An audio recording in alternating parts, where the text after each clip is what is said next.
President coming today to visit the United States, trying to make a deal, but clashing with President Trump and Vice President Vance in front of the cameras. Yeah, it was very tense in the Oval Office. President Trump previously pressing for an agreement giving the U.S. access to profits from Ukraine's rare earth minerals as part of a deal to end the war with Russia. Erica Brown has all the details from the White House tonight.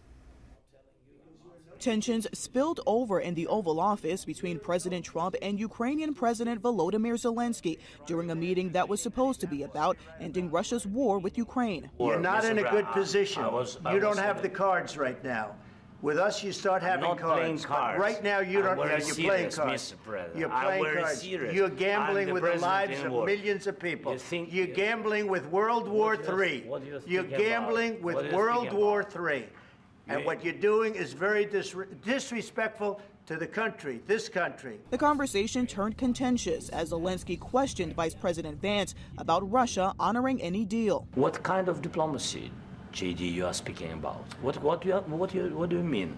I'm talking about the kind of diplomacy that's going to end the destruction of your country. Yes, but if you Mr. President, with respect, I think it's disrespectful for you to come into the Oval Office and try to litigate this in front of the American media. You should be thanking the president for trying to bring an end to this conflict. President Trump stepped in, telling Zelensky America saved Ukraine. If you didn't have our military equipment, this war would have been over in 2 weeks. In 3 days, I heard it from Putin. In 3 days. This is something maybe new. Less. In 2 weeks, of course, yes. It's going to be a very hard thing to do business like this. Again, I tell you. Just say thank you. The White House says Ukraine has been difficult to negotiate with for some time. I don't want a ceasefire. I don't want a ceasefire. I want to go, and I wanted this.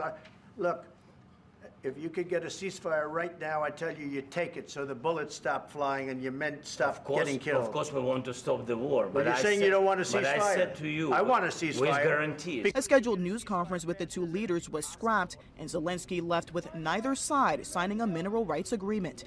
Erica Brown, CBS News, the White House. And after leaving the White House, Zelensky shared a message on social media thanking the American people and the president for supporting Ukraine. He added that his country just needs a just and lasting peace. Russia's deputy chair of national security responded to the Oval Office meeting on social media, calling President Zelensky an insolent pig.